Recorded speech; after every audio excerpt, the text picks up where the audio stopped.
نجوم علم ستاروں کے اثرات سے موسمی اور جغرافیائی حالات کے علاوہ انسانوں کے مستقبل کا پتہ لگانا اس کا ماہر منجم کہلاتا ہے، جو ایک قسم کا کاہن ہے، اور کاہن ساحر ہے اور ساحر کافر۔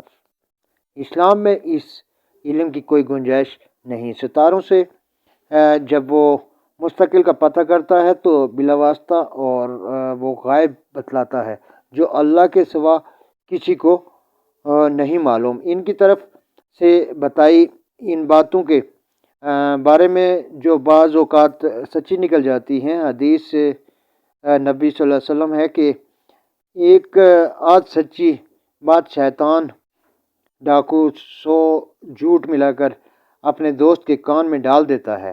ان کے بارے میں ایک مقام پر فرمان ہے کہ یہ قوم میں گمراہی پیدا کرتا ہے۔ سائنس اس بات پر اعتقاد رکھتی ہے کہ مختلف قسم کے نجوم مختلف اجزاء انسانی کو متاثر کرتے ہیں۔ منجم لوگ جو ذائچہ بناتے ہیں وہ فرضی ذائچہ کہلاتا ہے۔